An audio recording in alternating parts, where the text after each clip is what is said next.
Thank you for joining me this evening. I hope the slides will provide you with some useful visual aids and that my Zoom connection means you'll be able to hear me clearly enough. I've only named a few of the men involved, otherwise the talk would have turned into a novel. Over the years, I've watched my fair share of Second World War films, particularly when I was growing up, and inevitably I admired some of the film stars who played the heroes. The characters they represented seemed to personify larger-than-life, usually physically and mentally tough, and often altruistic individuals, but not without their weaknesses and faults, which seemed to embody many of the characteristics of the men and women from the Special Operations Executive. In these somewhat challenging times, I think a lot of us have drawn on the spirit of the war era, and it was in this spirit I decided to rewatch The Sea Wolves, a film from 1980, with a few of my favourite actors, including David Niven, Roger Moore, and Gregory Peck. I'd always known that my British grandfather had been involved in a daring raid off the coast of West Africa, and understood this film was loosely based on what happened. In fact, it was principally based on another mission, Operation Creek, involving the SOE and volunteers from the Calcutta Light Horse, which took place in neutral Goa in 1943. Lesser known is that the film was based on more than one of the SOE's covert operations. The other, known as Operation Postmaster, took place in the harbour of Santa Isabel on the neutral Spanish island of Fernando Po on the 14th of January 1942. It is this latter operation I'll be talking about this evening, setting it in the context of colonial West Africa. Fernando Po, with its capital, Santa Isabel, is on a small volcanic island of about 800 square miles, situated 20 miles off the coast of West Africa, in the Bight of Biafra, now known as the Bight of Bonny. It's been variously inhabited by indigenous Bubi tribes, the Portuguese, the Dutch, who established a slave trade in the Gulf of Guinea, the Spanish and the British, who, having abolished the slave trade in the British Empire in 1807, leased bases on Fernando Po from which to suppress the Atlantic slave trade, with many freed slaves starting a new life on the island, as a result of which the population began to grow. With concerns the British were gaining too much influence, the Spanish returned in 1843, and from then British influence receded. By the late 19th century, sufficient amounts of cocoa were being cultivated for there to be a need for migrant labourers, largely drawn from British colonial Nigeria. By the early 20th century, there was an issue with non-payment of contracts, and effectively, these Nigerian labourers were being treated like slaves, with many having left Nigeria for Fernando Po under false pretences. It was in large part to protect the interests of the 18,000 or so Nigerians working on Fernando Po that Britain maintained a small consulate on the island staffed by a vice-consul. Prior to the Second World War, it had been the custom for John Holt and Company, a prominent British trading company, to provide the vice-consul. But in 1939, at the outbreak of war, a member of the colonial service, Charles W. Mitchie, was appointed vice-consul instead. For an island about the size of West Sussex, its history demonstrates its strategic and economic importance. The Special Operations Executive had not yet been formed when Mitchie was appointed vice-consul, but by the middle of 1940, plans were afoot. On the 2nd of July, Dr. Hugh Dalton, the Minister for Economic Warfare, wrote to Lord Halifax of the need for a new organisation to perform covert and irregular operations in occupied territories. The contents of his letter formed the basis of SOE's thinking. Winston Churchill invited Dalton to take charge of the new body to control subversive warfare, commissioning the details of its founding charter to be drafted by an unlikely person in view of his reputation, no other than Neville Chamberlain. A draft was circulated on the 13th of July 1940, and by the 22nd of July, the War Cabinet had met and approved the charter. It was Chamberlain's final act for the nation, and it was he who named the new organisation Special Operations Executive. He succumbed to illness and died a few months later. By November 1940, Colin Gubbins had become acting brigadier and was SOE's Director of Operations and Training with the code name M. Brian Lett, the author of an excellent account of Operation Postmaster, who's joined us this evening, published 8 years ago after new archival material became available, believes Ian Fleming's famous head of the Secret Service in the Bond series, was codenamed M as a tribute to Colin Gubbins. Ian Fleming and Colin Gubbins worked together on Operation Postmaster and other SOE missions, remaining friends and in touch after the war. So this might have been the case. Gubbins was an outstanding individual and later became executive head of the whole of SOE. He inspired real admiration both in his superiors and subordinates. M set up an SOE section in Lagos, the capital of Nigeria. It became known as W, West Africa Section. The remit of W Section was to make contact with dissident elements in the colony to try and reduce support for the collaborationist Vichy government in the French colonies of West Africa, and to endeavour to turn their support towards de Gaulle and the Free French. The SOE had little regard for military rank, save for opening doors. This could cause tensions with regular military personnel. When the head of W Section, a Belgian with a British passport named Louis Frank, codenamed W, was elevated to Lieutenant Colonel, it didn't go down too well with the military commander-in-chief in West Africa, General George Gifford. He was understandably keen for the covert actions of SOE not to elicit an attack on the British colonies, and was adamant there should be a ban on bangs and that no sabotage or military action would be allowed. Gifford proved a thorn in the side to the planners of Operation Postmaster. Meanwhile, my grandfather, W.F.H. Newington, known as Bill, who had joined the colonial service in 1928, was at that time district officer in the Egba division of Abeokuta, about 50 miles north of Lagos, and heard Chamberlain's speech on the 3rd of September 1939, announcing that Britain was at war with Germany. His first action after the 11 o'clock announcement was to place a local German trader in detention. During the period of the Phoney War, little changed, save for petrol rationing.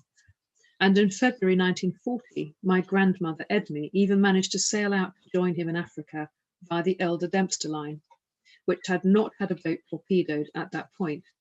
A number were lost as the war progressed. They moved to Ilaro, southwest of Abeokuta.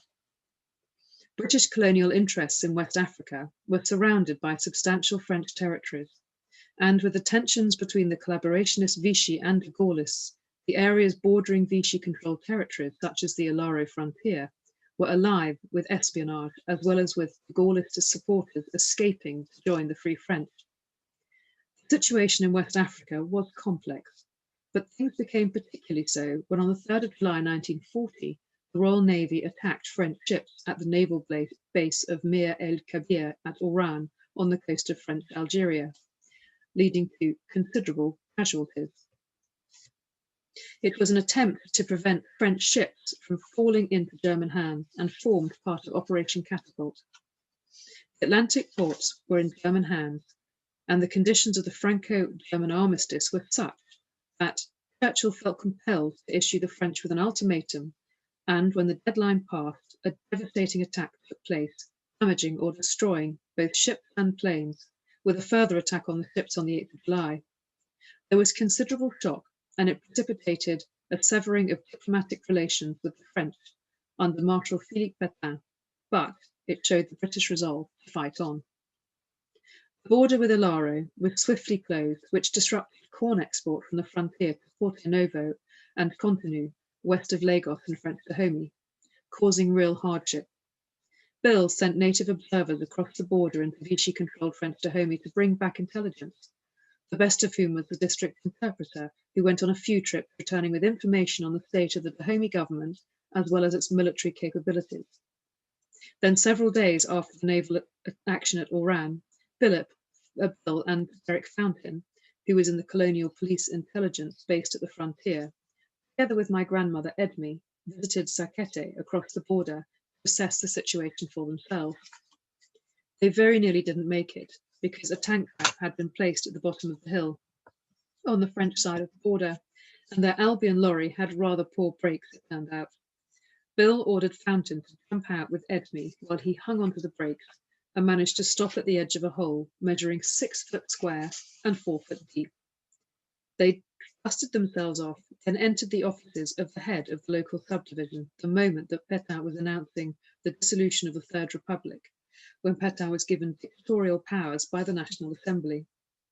Bill recalls much emotion from those present, including the resident in charge of the station, with a mixture of tears along with a frequent imbibing of absinthe.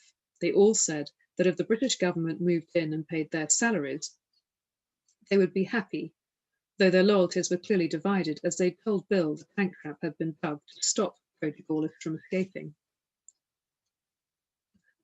Returning for home leave in April 1941 was a considerably more hazardous affair than it had been when Edme had come out to Africa in February 1940. It entailed huge convoys facing attack from air and sea. They sailed on the Obosso from Lagos to Liverpool via Freetown in a 48-ship convoy, supported by an armed merchant cruiser, 2 or 3 corvettes, and 3 American Lend-Lease destroyers. There was a deal between the UK and the US for the loan of destroyers for bases, zigzagging near the coast of Greenland, with Bill and others going on 2-hour submarine watch in freezing temperatures. They were lucky to reach Liverpool unscathed. In October 1942, the Obosso was sunk by a U-boat between the Azores and Greenland, with only 31 out of 393 surviving. Bill returned to Africa alone, my grandmother remaining in England with their daughters. Even in peacetime, families frequently remained separated for long periods of time. After having children, and while my grandfather was in service in Africa until 1951, my grandparents were either separated from each other or their children. It was an adventurous life, though tough in many ways, and not without significant health risks. While Bill was involved in cross-border antics, much was happening both in Fernando Po and back in London. Michi, the vice-consul in Fernando Po, was settling into life on the island, and while involved in investigating the ill treatment of Nigerian labourers, kept his ear to the ground and monitored radio transcripts briefing Lagos of the comings and goings in Fernando Po, which were duly reported back to them in London. There weren't too many Europeans on the island, whose governor, Victor Sanchez Diaz, had known Nazi sympathies, while there were other Spaniards who were privately sympathetic to the Allies and were useful contacts. It also had a modest German and Italian population. German and Italian anthems were played at government receptions, with portraits of Hitler and Mussolini on public display. It was Michi who provided the critical evidence on enemy ships in Santa Isabel Harbour, which was to set the scene for Operation Postmaster. The Duchessa d'Aosta was a sizable Italian passenger liner, which had arrived in the harbour on the 10th of June 1940, the day that Mussolini brought Italy into the war. The captain was concerned the ship, with its valuable cargo, would be seized by the British along with its crew. It was moored extremely close to the quayside, providing a bird's-eye view from the British consulate, which was located right next to the cathedral. Through his contacts, Michi was able to get hold of a copy of the ship's manifest, which appeared to have one page missing. Both the ship's master and the Spanish Guinea government refused to divulge the contents of the missing page to the port authorities.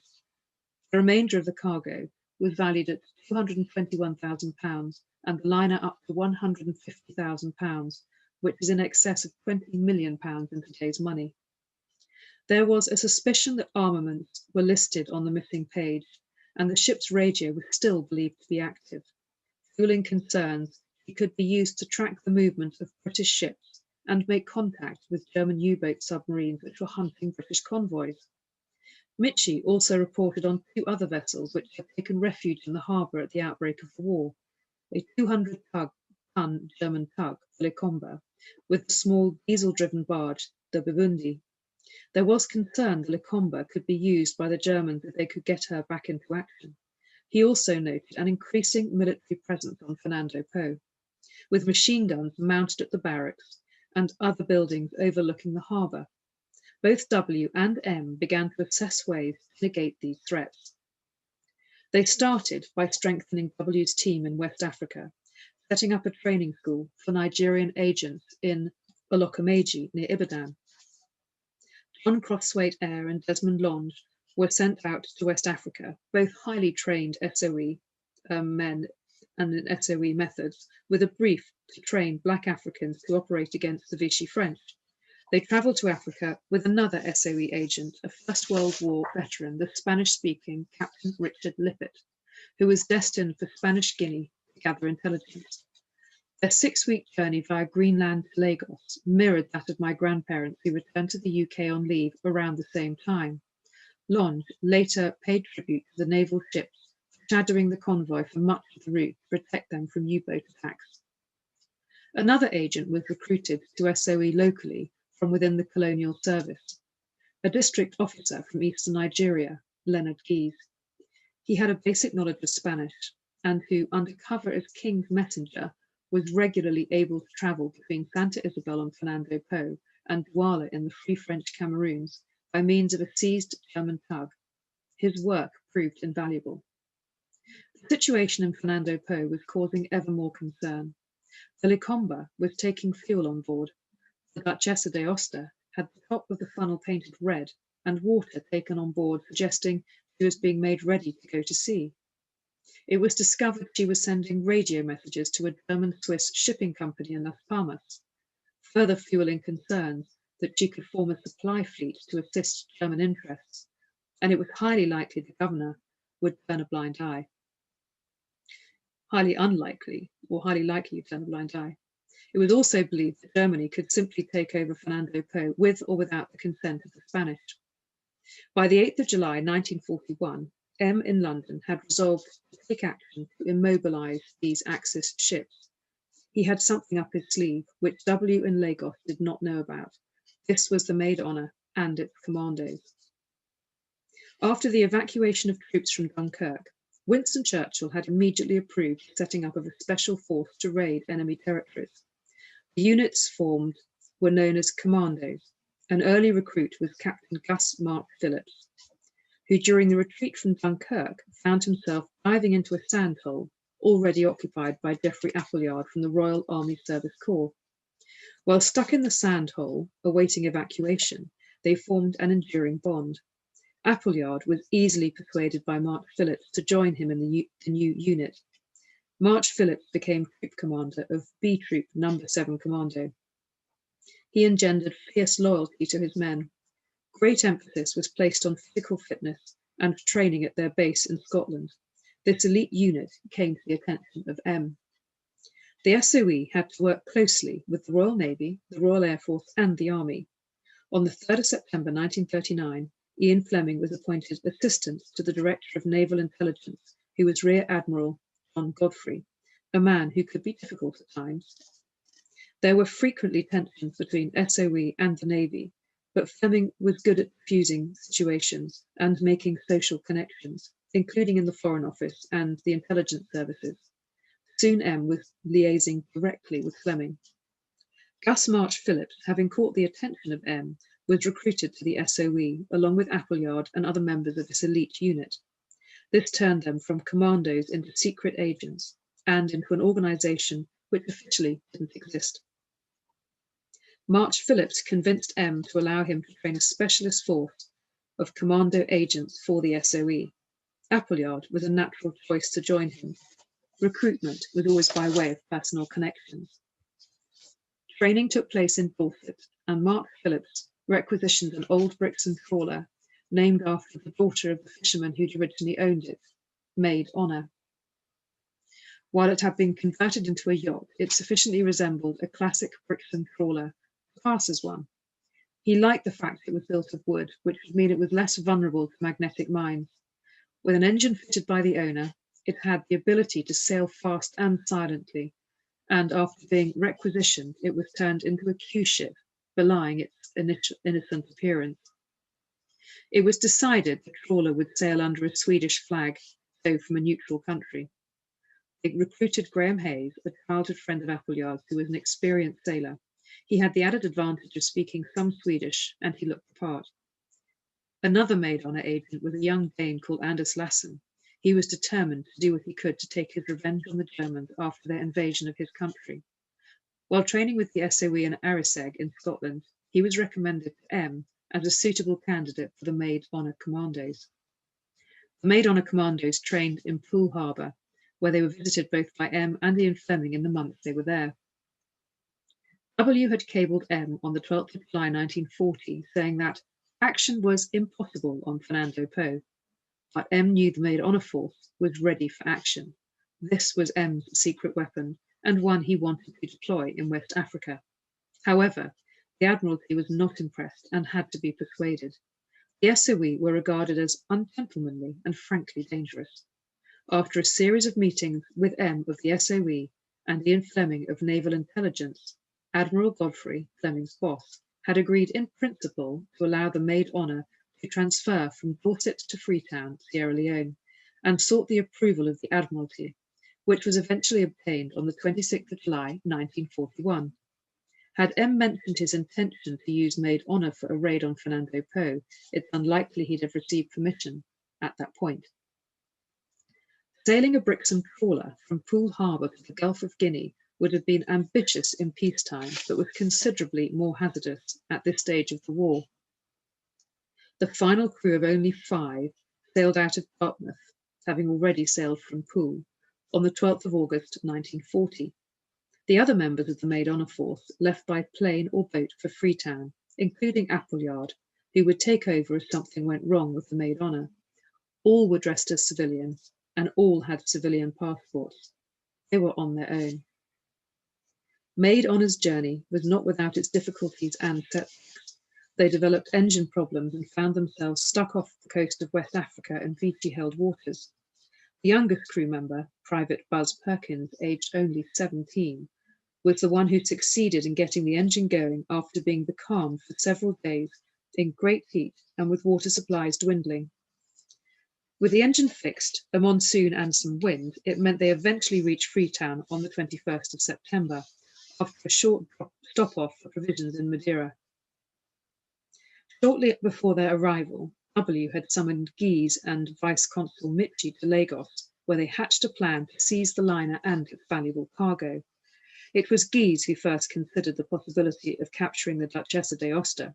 With the liner not seaworthy, it couldn't be sailed out of the harbour, which was too shallow to properly sink it. So the idea of cutting out the liner was proposed. It was a complex and difficult operation.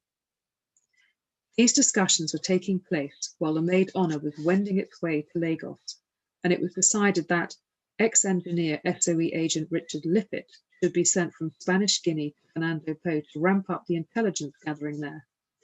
As his cover, he was to appear as an employee of John Holt and Company, but as he wouldn't have diplomatic immunity, he wasn't given all the details of the operation for his own safety. He arrived on the island at the end of August and was given money to be used as inducements wherever necessary. W and his West Africa section were having difficulties with the local high command. General Gifford's ban on bangs still stood.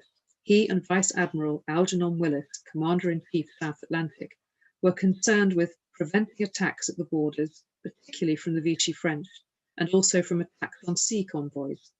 They didn't want to upset the status quo, and certainly didn't want it upset by a team of irregulars from the SOE. Meanwhile, the Admiralty in London didn't think the Axis ships posed enough of a problem for such an operation to be necessary. M at SOE was working to convince them the threat was real. The Maid Honour crew arrived in an ebullient mood after their eventful crossing and joined Appleyard and other agents who had set up a training camp on Lumley Beach outside Freetown. Training was hard. West Africa was known as the white man's grave on account of the high mortality rates due to the climate, diseases and sanitation, which made regular home leave necessary. The Maid Honour unit suffered their fair share of illness during this period of training, but March Phillips was an inspiring leader and together with Appleyard got their men fighting fit. However, the local top brass, General Gifford and Admiral Willis, remained very unhappy and felt there was no good use for this unit in West Africa at all, and that the Maid Honour was not a suitable vessel for carrying out any sea missions.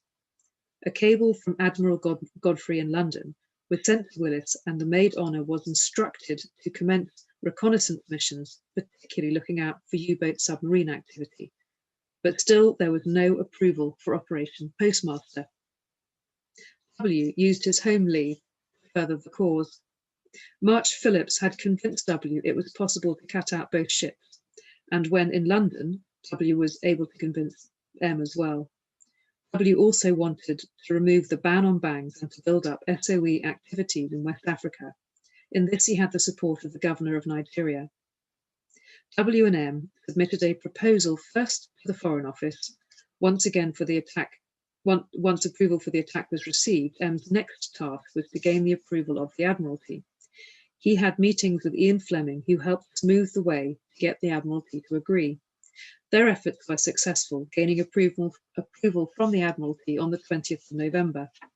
Operation Postmaster had been given the green light in London. With W on leave, his second in command, Major Victor Lavassac, took over the planning of the operation. He had been very involved already and knew what needed to be done. It was agreed that 2 tugs were required to tow the Duchessa and the Lecombe out of the harbour, with quite a powerful one required to tow the Duchessa. The raid was to take place at night during a moonless phase and after the harbour lights had been turned off, so sometime between 11 p.m. and midnight.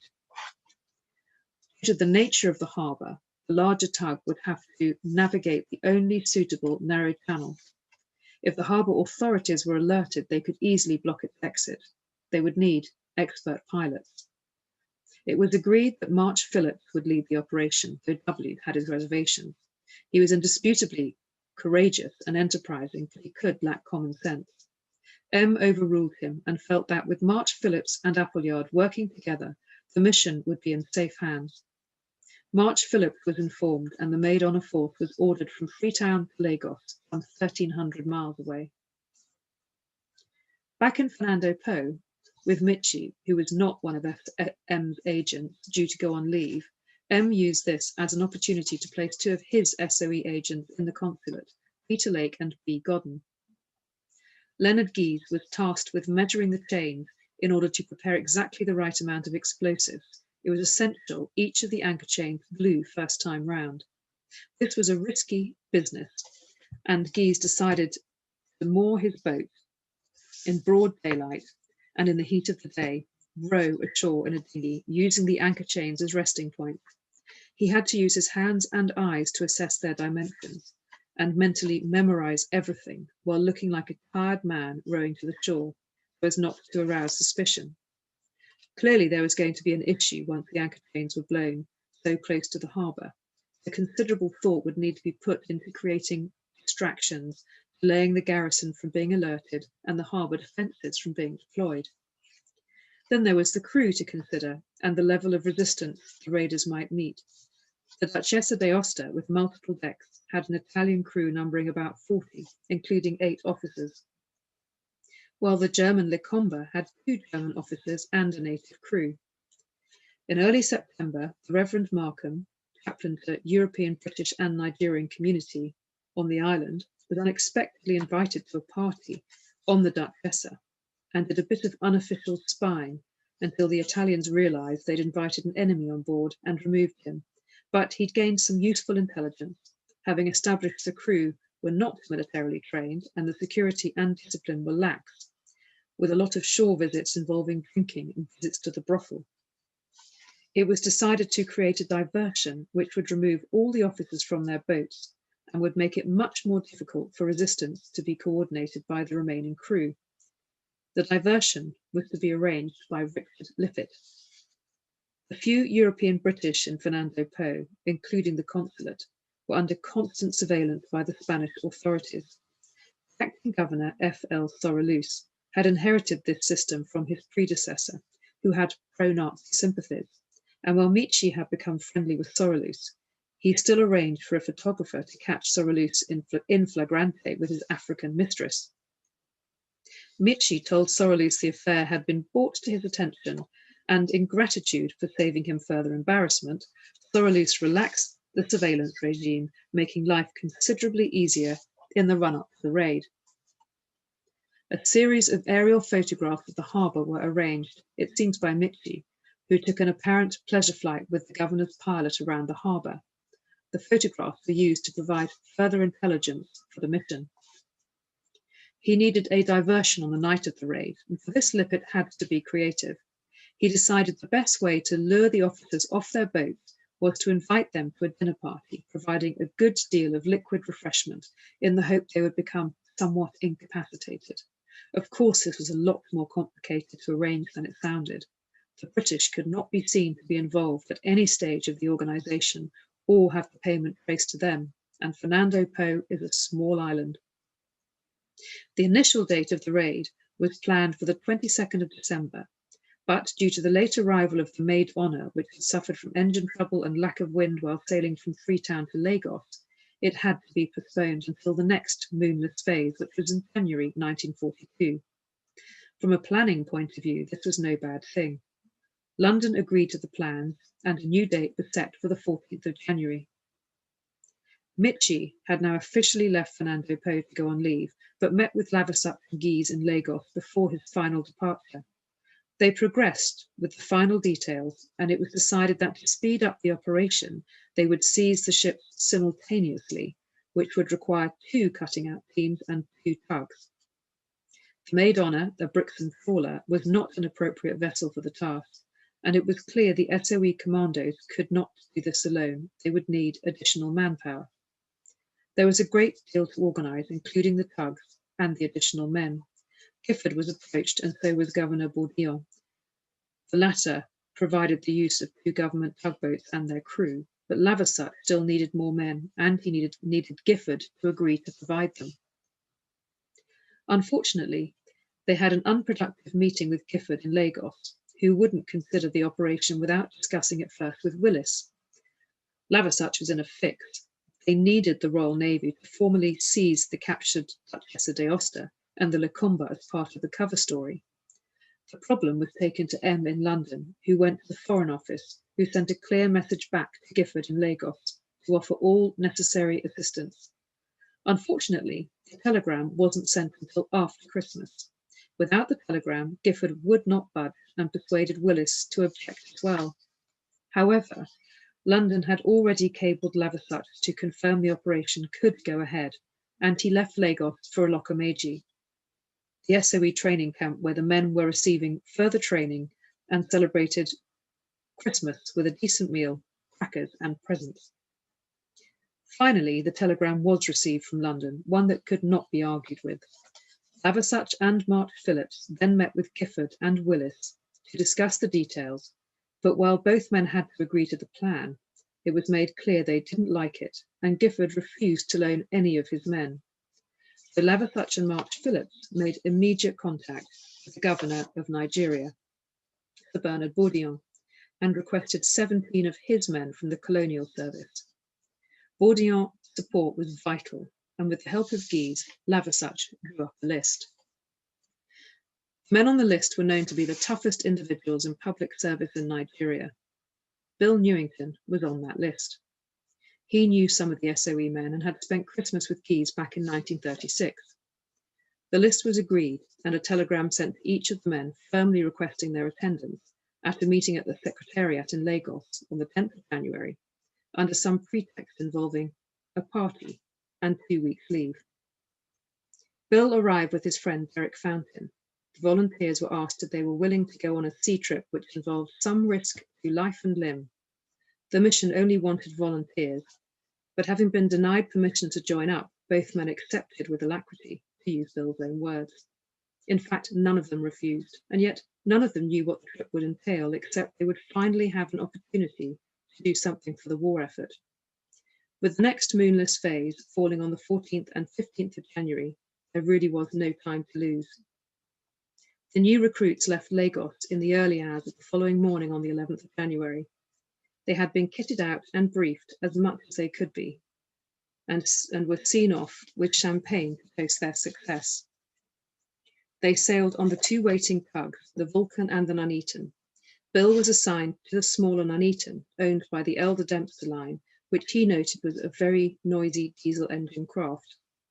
The bulk of the force were on the larger Vulcan, while Bill was with Leonard Guise, Graham Hayes, and another colonial service colleague, Tony Abel, who later became governor of Sarawak, as well as others, including the African crew. The Nuneaton was commanded by Lieutenant K.H. Goodman of the Marine Department, while the Vulcan was under the command of Mr. Thomas Coker, also of the Marine Department. The raiding party included 11 from the Maid Honour Unit, 6 SOE from Lagos, 17 members of the colonial service, 4 from the Nigerian Marine, 3 friendly Spaniards, and then a full complement of African stokers and trimmers. Other preparations continued both in Lagos and on Fernando Po. London prepared a cover story with the help of Ian Fleming, who we all know can tell a tale or two. It was essential that no trails could lead back to the British. The Royal Navy would have to be involved in the operation. They were to supply HMS Violet under the command of Lieutenant Herbert Nicholas, which was to capture the Axis boats as part of the cover. Nicholas and his crew were not in on the story until it had set sail, when Nicholas was to open a sealed envelope with the real instructions. Lavasut, who remained in Lagos, was to send a dummy message to HMS Violet to go to a certain location to investigate unidentified vessels, boarding them, and ultimately bringing them back to Lagos. The seizure was scheduled for the 15th of January 1942. On Fernando Po, detailed planning continued. With the original date changed from December to January, Richard Lippett had been given more time to prepare, but it also meant that his cover as an engineer at John Holt was wearing a little thin. He ordered renovation work to commence at the John Holt premises, and funds arrived for this purpose. The money had originated from the SOE. While in Lagos, he'd bought gifts, ostensibly to be used as Christmas presents for his network of friends on the island, for which he hoped to use to call in some favours. Officers of the Duchessa and the Lacombe were to be invited to a party which clearly couldn't be at the invitation of the British. Lippett had become friends with a local Spaniard, Augustin Zarilla, who ran the local hardware store and was known to be anti-Nazi. Lippett came up with a cover story sufficiently convincing for Zarilla to agree to arrange the party for him. The Europeans on the guest list were all well respected and included a German couple called Herr and Frau Löhr. 30 people attended the party on the 27th of December, including all the officers of the Duchessa d'Aosta, but the German officers from the Lacombe did not attend. The crew of the Duchessa had copious amounts of wine and spirits sent on board. The casino restaurant overlooking the harbour was used as the venue for the party, which had an excellent view of the harbour. It was a great success, only finally drawing to a close at 4 a.m. Zarilla nominally hosted the party, but excused himself a little early and asked the rather vain Herr Löhr to settle the account and made sure he had the appropriate funds. To all present, it would have appeared that Löhr had hosted the party. Lippett, of course, didn't attend and retired to his hotel bedroom, having masterminded an ingenious deception. But this was only the dry run. Once confirmation had been received of the new date of the raid, Lippett had to set about organising another party, but this time he couldn't use the casino restaurant with its views of the harbour. Lippett again persuaded Zarilla to organise the party, who in turn asked Frau Löhr to assist him with the plans, but this time somewhere less conspicuous. Somewhere they could all really relax and let their hair down without being so much in the public eye. She proposed the Valencia restaurant, and for this occasion persuaded the officers of the Lacombe to attend. Zarilla realised that something was afoot, and while he seemed happy to help, sensed his safety was being compromised. Lippett discussed this with the SOE agents at the consulate, and they agreed it would be better for Zarilla, and for them, if Zarilla had made himself scarce before the raid. This would protect him, but he could also prove a useful scapegoat after the event. Leaving the island unofficially was hazardous and would mean taking a canoe and heading for Nigeria, but it turned out to be a necessary precaution. Godden and Lake at the consulate destroyed every scrap of evidence should the consulate be raided, in retaliation, which it was. All was ready. Lippett could breathe again, but then there was a setback. While the tugs were heading for Fernando Po, the Valencia restaurant cancelled their booking. The owner's wife had fallen ill. This was almost disastrous, so Lippett and Zarilla had to come up with another plan, and quickly. This was a small town, and the only alternative was the casino restaurant, which overlooked the harbour. Hardly ideal, but it was their only option. Fortunately, with only 2 days' notice, the restaurant was able to accommodate the large party. With no moon, the harbour lights out, and hopefully a lot of alcohol, and with an intelligently thought out seating plan, the problem could be mitigated to some extent. With bright lighting at the restaurant and a very dark harbour, the guests would have poor night vision and would be unable to see what was happening in the harbour below if they happened to look. It was a long shot, but that was all they had at this stage. Lippitt also had to ensure the harbour lights went out on schedule or a little earlier than usual, and having given a rather nice diamond ring and a watch to the chief electrician via Zarilla, the electrician's wife agreed to arrange for the lights to be switched off a little early that night. Lippitt had also arranged for some money to pass into the hands of the local brothel owner, perhaps to lure some of the crew away from the ship or to entertain the officers at the party. The seating plan arranged for the officers to have their backs to the harbour, and with Zarilla ensuring everyone was well plied with drinks, the prepaid-for party got underway the evening of the 14th of January, 1942. Richard Lippitt had drinks with a friend at the casino, then dinner at his hotel, before retiring to his room after an evening stroll.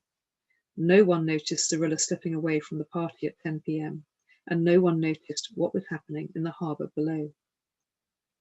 All it took now was for the Vulcan and the Nuneaton to arrive on the 14th of January, and at the right time. The journey from Lagos had been tough. The sea in the Bight of Benin was very rough, causing a number to suffer badly from seasickness. It took a couple of days for the sea to calm. Those on the Nuneaton suffered particularly badly. But this was not their only problem. The Nuneaton had recently had a refit, but its engine struggled. Apparently, oversized piston rings had been fitted, according to Bill. And with the Vulcan able to go at a much greater speed, the Nuneaton overstretched its engines trying to keep up. The Vulcan then had to take her in tow while they repaired the engine. A couple of days into the journey, Bill and Tony Abel, out on the sun deck, had been tasked with painting the full-block canoes grey, when the Vulcan suddenly swung to starboard, and the Nuneaton began keeling over. It was on the verge of sinking. Leonard Keyes and Bill clung onto the port gunwale so they could help Goodman, who was up to his neck in water in the wheelhouse. They prevented him from slipping into the sea, but couldn't save many of their provisions. The Nuneaton continued to be dragged along on her side until Bill saw a flash of an axe blade in the stern of the Vulcan. With quick thinking on the part of Anders Lassen, he had grabbed an axe and with a single blow cut through the tow rope. The Nuneaton was able to right herself, but it took some time to bail her out. They continued under their own steam, but the submersion hadn't done the engine any good at all, and after 12 hours it was running dangerously hot. They had to stop once again to cool it down. They reduced their speed after this. On the 3rd of January, some training took place, particularly for the volunteers, to ensure that they knew how to use both Bren and Tommy guns. March Phillips gave a full briefing to the recruits and assigned them their tasks. They were to capture and tow the Duchess of Aosta and the Lacombe as quickly and quietly as possible. The Babundi, moored alongside the Lacombe, would be taken as well if the opportunity arose. This slide gives you an impression of the task in hand. SOE agents Graham Hayes and Tom Winter in the lead full-block were to board the Lacombe, with the two amateurs, Tony Abel and Bill Newington, tasked with rowing the backup full-block. Having no experience, they needed some practice. Both tugs hove to and they paddled several miles in the shark-infested Atlantic. They then refreshed themselves with a beer on the Vulcan. The Nuneaton came alongside for them to reboard. Bill went over the starboard side to retrieve the canoe, missed his footing and ended up in the sea. A couple of ropes were dropped down to slip over the bow and the stern, so the full-block and Bill were successfully retrieved. Meanwhile, sharks were circling beneath Bill's feet, but didn't attack. Brian Lett mentions this incident in his book, with SOE agent Desmond Longe recollecting Bill wearing a pork pie hat to protect him from the sun and smoking a pipe, capsizing and then swimming back towards the Vulcan, pushing the canoe in front of him, all the while wearing his hat and smoking his pipe, while failing to appreciate the gesticulations from those on board were warning him of the sharks, which were alarmingly close to him. Longe said Bill looked ashen when he realized how close the sharks had been, but remained undeterred and continued practicing until he had mastered the full-block. Whichever way you look at it, the incident involved canoes and sharks. By the morning of the 14th of January, the peak of Santa Isabella volcano was visible about 14 miles away. A couple of hours later, the engines were stopped and preparations made.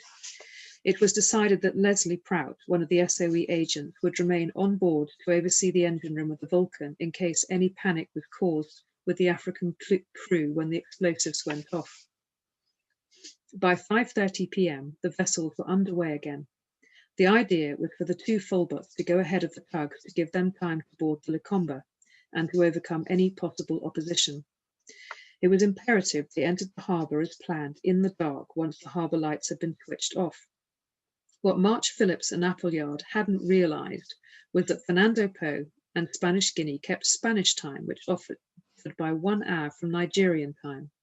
There was a heated exchange between Guise and March Phillips, who refused to accept there was a time difference, and his temper snapped, ignoring Guise, who then placed the Nuneaton broadside onto the bows of the Vulcan, making it impossible for her to proceed without ramming the Nuneaton. There were furious exchanges between the bridges of both tugs, but Appleyard, in his customary way, was able to calm the temper of March Phillips, and they waited until the lights went out. Lippett's groundwork had paid off. The lights began to go out at Santa Isabel a little earlier than scheduled. The tugs entered the harbour, at which point they cut their engines. The discreet signal from the Reverend Markham's house, a blind raised and lowered on a light in the window by an unnamed someone, signalled the green light for the raid. Markham was away in Calabar at a meeting. The two full-boats were lowered from the Nuneaton. They took guns with them, and Bill was carrying plastic explosive charges connected with fuses wrapped in paper inside his shirt. Abel and Newington, somewhat groped in the dark, initially heading in the wrong direction until Guise called out to them and their course was corrected. The full-boats first came alongside the Babundi, where they met its African watchman, to whom Hayes handed a letter and bluffed that he'd come to see the captain. He was informed the captain was on shore, at which point another crew member appeared, but before any action was necessary, the second full-boat came into view, along with visible Tommy guns and revolvers, and the two Africans rather wisely jumped overboard. The two commandos, with Abel and Newington, boarded the Lecombe and started attaching the explosives around the anchor chains and crimping the detonators into place. They were not to blow up the anchor until the Nuneaton had arrived, coupled up, and taken the strain. Bearing in mind there was little time to lose, with the Africans swimming to shore to raise the alarm, they had to work quickly. Goodman expertly steered the Nuneaton to its target. Once established, the Babundi was under German ownership. It was agreed to take her as well, though it would not make their life any easier. Due to the unreliability of the Nuneaton, it was decided they should blow the anchor chains once they were ready, rather than waiting for a signal from the Vulcan. Heavily armed Guise and Buzz Perkins first boarded the Lecombe to attach the hawser to make it secure, but Bill, who had been working on the plastic explosives with a commando, whom he noted lit the fuse prematurely, realised they were all in danger. They took refuge behind the bulkhead, while Guise and Perkins were less lucky. They were blown backwards, with the Mills bomb that Guise was carrying blown out of his hand onto the deck about a foot from where Bill had taken cover. Fortunately, it still had its pin intact. Meanwhile, the Vulcan skillfully came alongside the Duchess of D'Aosta, with the boarding party awaiting March Phillips' order to board the liner. There were lights on board, but nobody seemed to notice their arrival. While ready and armed, there was real hope force would not be necessary on this mission.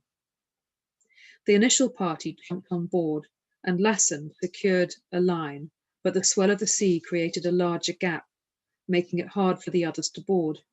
The opportunity was taken when the swell reduced the gap and more jumped and boarded, with Appleyard taking a full 8-foot leap. A bamboo ladder then made a precarious crossing for the remainder of the party. Those boarding were armed with metal coches wrapped in rubber and with guns.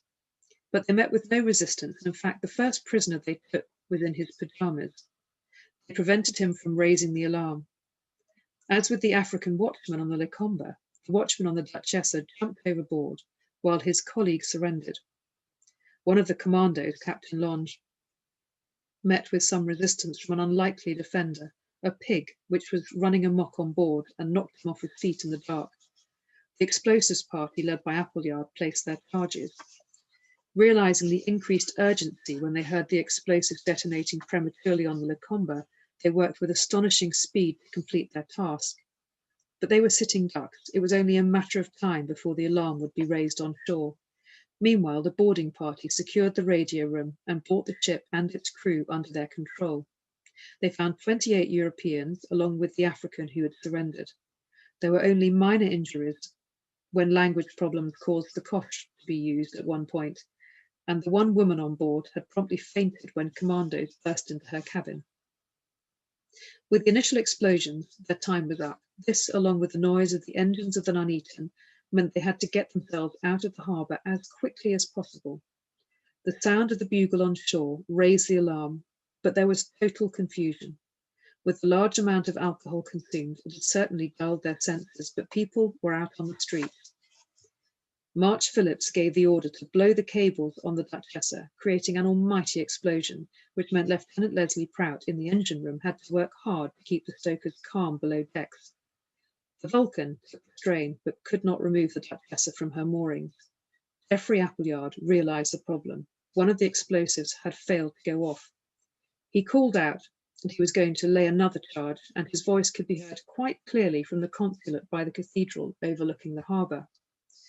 He laid the charge with extraordinary speed and skill, dived for cover, and this final explosion released the Duchessa, creating an almighty explosion.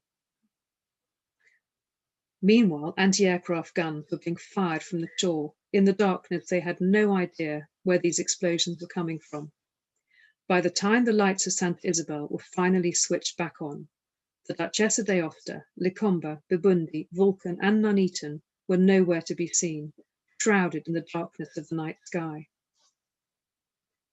While the operation had worked pretty well, like clockwork, their troubles were not yet over. The Nuneaton was towing too many boats, not only the Lacombe and Bibundi, but some smaller boats which they cut free, and the Bibundi was put on an extended line. By dawn, the pistons of the Nuneaton had seized up again, about 12 to 14 miles off the island, and they were drifting back towards Fernando Po. They worked feverishly to fix them. Had they been caught, they would have been treated as pirates or spies. They had another problem. The two ropes were damaged between the Lacombe and Bibundi, which was languishing 150 feet behind. A new line needed to be secured. In the dark, Graham Hayes worked his way along the rope above the sea from the Lacombe to the Bibundi, with the new rope wrapped around him. He made it, rested a matter of minutes, and made the same journey back, an astonishing feat. But their situation remained difficult, with the engine packing up several times, and all within sight of Fernando Po. The Vulcan was in much better shape. The Italian prisoners caused no trouble, and they were on target to reach the rendezvous area on time. They were aware the Nuneaton was in difficulties, but proceeded to the rendezvous area to meet HMS Violet, at which point March Phillips intended to turn the Vulcan back to assist the Nuneaton. However, unknown to him, HMS Violet was having its own difficulties, having run aground at Akassa, and was not going to make its rendezvous schedule. On reaching the rendezvous area, but with no sign of HMS Violet, the Vulcan cut free from the Duchessa, leaving their prize languishing, while March Phillips, having narrowly escaped death when misjudging the jump between the two vessels and landing in the sea between them, returned to check on the Nuneaton, which was still in difficulties. With German markings on her funnel, they were exposed to attacks from their own side, but he felt that leaving the Duchessa with no engine for any longer was more risky. He returned and left the Nuneaton to chart her own course, which didn't go down too well with those on the Nuneaton. The Nuneaton eventually made the rendezvous area south of Calabar on the 16th of January, a day late, but found no HMS Violet. They continued towards Lagos, hoping to avoid being spotted by passing ships and aeroplanes. They were low on water, and the engine problems persisted. They were still at sea on the 19th of January when a passing ship did spot them, and to their immense relief, it was the Nigerian government collier SS Ilorin. They communicated via semaphore, and Hayes had to ask the master to pass a message of their whereabouts on to Lagos. Then the following day, after another engine breakdown, they spotted the government ship SS Adjassa, whose master was a friend of Goodman's. They accepted a tow back to Lagos, which was a less than comfortable experience, with the Odessa making up for lost time, and the 3 boats she towed bobbing along behind, fearful they would capsize. HMS Violet had eventually managed to refloat herself, sighting the Vulcan and Duchessa 3 days later than planned on the 18th of January. They played their part by the book, firing a shot across the bows. The Vulcan was boarded and Mr. Coker was arrested by a sub-lieutenant who wasn't in on the secret. And on the Duchessa, March Phillips demanded to speak to the captain of HMS Violet in a clearly English voice. On board HMS Violet, a message was sent to Laversuch. They then proceeded to Lagos, paradoxically arriving within hours of the beleaguered Nuneaton on the 21st of January. The Governor Bourdillon was there to greet them with a tray of drinks, as was Gifford. The Royal Navy formally seized the Axis ships. Congratulatory telegrams arrived from London with a message from Churchill himself. With a delay to the cover story and the Spanish protesting, the situation was hotting up internationally, with some blaming the Free French and others the British. With talk of assassinations and casualties, British naval intelligence issued their own communique on the 19th of January before the arrival of the ships in Lagos, which said, in view of the German allegations that Allied naval forces have executed a cutting-out operation against Axis ships in the Spanish port of Santa Isabel, Fernando Po, the British Admiralty considers it necessary to state that no British or Allied warship was in the vicinity of Fernando Po at the time of the alleged incident. As a result, however, of the information obtained from German broadcasts, the British Commander-in-Chief dispatched reconnaissance patrols to cover the area. A report has now been received that a large unidentified vessel has been sighted. British naval vessels are proceeding to the spot to make investigations. So not much truth in that statement. For what happened to all of these men, the ships and their crew, as well as the fuller international reaction after Operation Postmaster, is another story in itself. But for the few who knew about it, Operation Postmaster, amongst other things, gave a much-needed boost to the reputation of the SOE. Not a single shot had been fired. There had been no fatalities, only some bruises. An outstanding achievement, considering the circumstances. And I think it provides us with enough heroes and a story worthy of its own film script. Thank you for joining me.